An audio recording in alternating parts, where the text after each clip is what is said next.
આ શ્રાપ પરીક્ષિત રાજાને લાગી ચૂક્યો છે.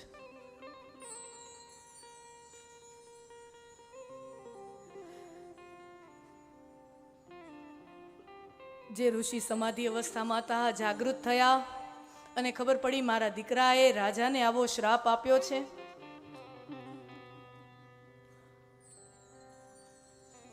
તો ઋષિએ આજ્ઞા કરી કે જેને અપરાધનો દંડ મળતો હોય ને, જે અપરાધી હોય એને દંડ મળતો હોય ને, તો પહેલા એને ખબર હોવી જોઈએ કે એનો અપરાધ શું હતો. એને હવે પરીક્ષિત તો હસ્તિનાપુરના મહેલમાં પહોંચી ગયા છે, પાછળ આ ઘટના બની શ્રાપની, પરીક્ષિતને તો ખબર નથી. તો જે અપરાધીને દંડ મળવાનો હોય એની ખબર તો પડવી જોઈએ ને કે મને સજા મળી રહી છે, મને આ સજા મળવાની છે. આજ્ઞા કરી કે હસ્તિનાપુર નરેશને સંદેશો પહોંચાડો કે આવી રીતે એમને શ્રાપ મળ્યો છે, આજથી 7 દિવસ પછી તક્ષક નાગના સર્પદંશથી તમારું મૃત્યુ થશે. જેવો પરીક્ષિત રાજાને આ શ્રાપ જ્ઞાનમાં આવ્યું, એવા પરીક્ષિત રાજાના મન ઉપરથી પરિવારની, રાજગાદીની, સંપત્તિની, પદની, પ્રતિષ્ઠાની બધી આસક્તિ જેમ સાપના શરીર ઉપરથી કાંચળી ઉતરી જાય, એમાં બધી આસક્તિ પરીક્ષિત રાજાના મન ઉપરથી ઉતરી જાય છે.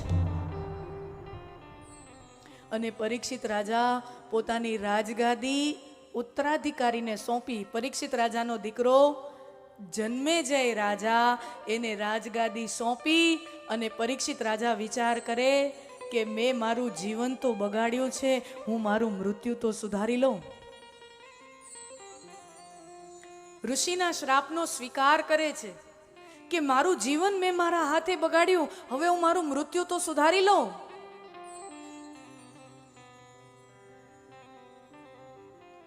આ વાત બહુ સમજવા જેવી છે. સ્વીકાર, આ વાત છે ને ભલભલા માણસથી નથી થતી. અને જેમ જેમ સત્તા હોય, પાવર હોય, શક્તિ હોય, એ માણસ તો પોતાની ભૂલ સ્વીકારે જ નહીં.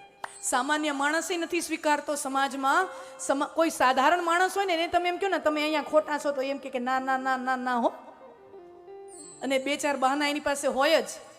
સાધારણ માણસે છે ને કોઈ ભૂલ સ્વીકારતો નથી. તમે જોજો, ઓર જેની પાસે સત્તા હોય, સામર્થ્ય હોય, શક્તિ હોય, સંપત્તિ હોય, ઈ માણસ ભૂલ સ્વીકારે? સર્વ સમર્થ રાજા હૈ. સંપત્તિ માપી ન શકાય એવી સંપત્તિ છે. સામર્થ્ય, શક્તિ, સત્તાની શક્તિ, પાવર, તમે બધી રીતે જુઓ તો માપી ન શકાય એની પાસે એટલી શક્તિ છે. પણ એનો સ્વીકાર કરે છે કે મારાથી અપરાધ થયો છે, હું વિવેક ચૂક્યો છું, મારાથી મર્યાદાનું ઉલ્લંઘન થયું છે, સ્વીકાર કરી લે છે. પરીક્ષિત રાજા જો એક એવી કથા નથી કે અચ્છા તક્ષક નાગના સર્પદંશથી મારું મૃત્યુ છે ને, તો સંસારમાં જેટલા તક્ષક સર્પ હોય બધાને મારી નાખો.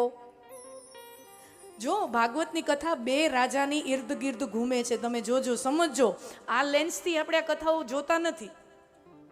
કથાઓ આપણે અનેકો વાર સાંભળી છે, પણ આની અંદર છે ને લખાયેલું છે ને એની વચ્ચે જે ખાલી જગ્યા છે ને કોરી, એમાંથી ઘણું બધું જાણવા મળે. લખેલું છે ને એના કરતાં જે નથી લખેલું ને એમાંથી ઘણું જાણવા મળે. આ વાત ક્યાંય નથી લખી, પણ તમે જુઓ આ ભાગવત કથા છે ને 2 રાજાની ઇર્દ ગિર્દ ઘૂમે છે, આસપાસ ફરે છે. એક પરીક્ષિત રાજા અને બીજો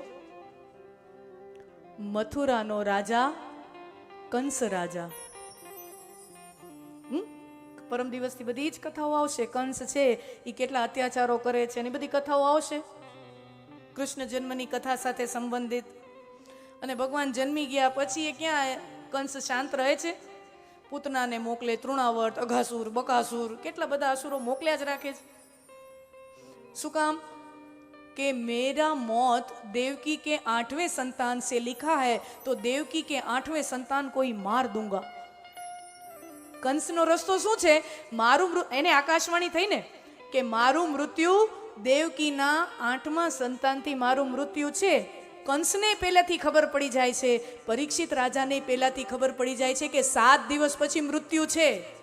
જોજો, આ 2 રાજાને પહેલાથી જ ખબર પડી જાય છે કે મારું મૃત્યુનું નિમિત્ત શું છે અને ક્યારે છે અને એનું નિમિત્ત કોણ છે. કંસને ખબર પડી કે દેવકીનો 8મો દીકરો, અને પરીક્ષિત રાજાને ખબર પડી 7 દિવસ પછી તક્ષક નાગ. અને કંસ શું કરે છે આપણે જાણીએ છીએ. કંસ છે એક પછી એક દેવકીના બધાય દીકરાને મારતો જાય છે. શું કેમ? ન રહેગા બાંસ ન બજેગી બાંસુરી. એ જીવતો રહેશે તો મને મારશે. તો એમ કરીને દેવકીના બધાય દીકરાને મારવા માંડે. પણ આપણે જાણીએ છીએ કંસ દેવકીના બધાય દીકરાઓને મારતો જાય, પણ 8મા દીકરાને મારી શકે છે? 8મો દીકરો તો છટકી જાય છે જેલમાંથી, એના નાક નીચેથી નીકળી જાય છે. હવે દેખીએ કોઈ રાજા હોય, એની જે જેલ હોય, કારાવાસ હોય, તો એમાં કેટલા પહેરેદારોનો બંદોબસ્ત હોય, સીસીટીવી કેમેરા લાગ્યા હોય,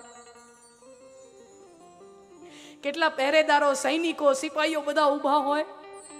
અને કંસના નાક નીચેથી દેવકીનું 8મું સંતાન, કંસનો કાળ નીકળી જાય છે. કંસને ખબર પડતી નથી.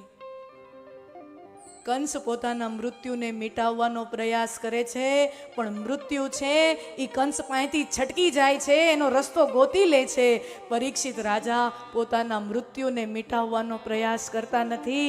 પરીક્ષિત રાજા પોતાની મૃત્યુને સુધારવાનો પ્રયાસ કરે છે. પરીક્ષિત રાજા પોતાની મૃત્યુને મિટાવતા નથી, પોતાની મૃત્યુને સુધારે છે.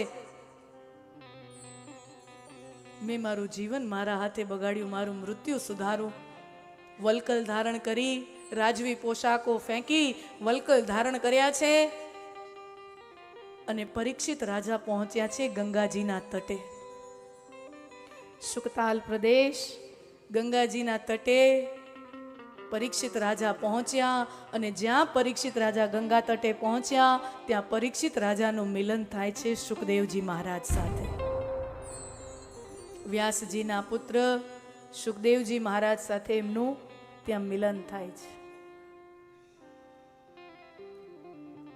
હવે ગંગા કિનારે તો બીજી શું સુવિધા હોય, શું વ્યવસ્થા હોય?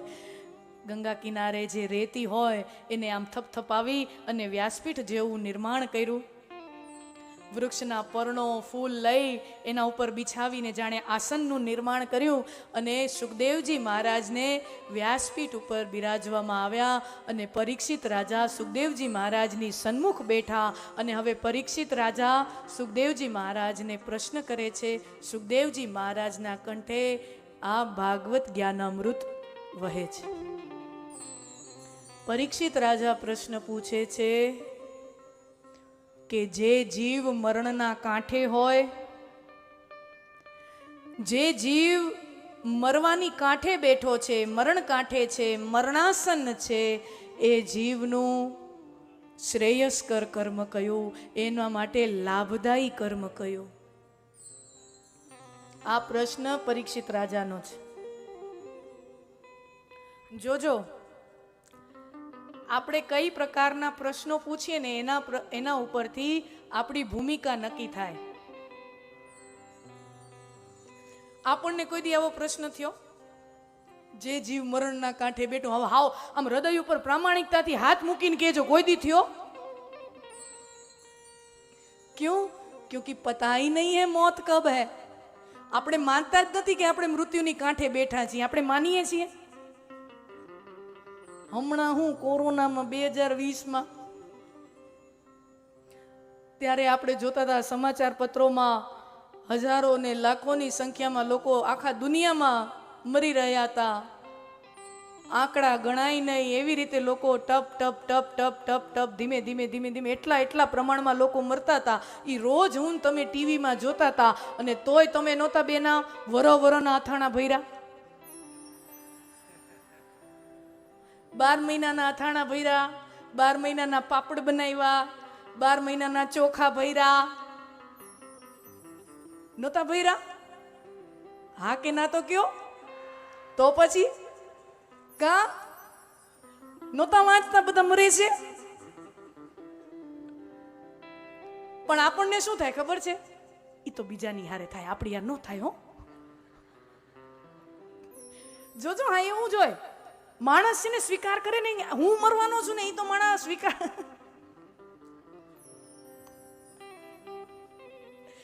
એ તો બીજાને થાય, મને ન થાય.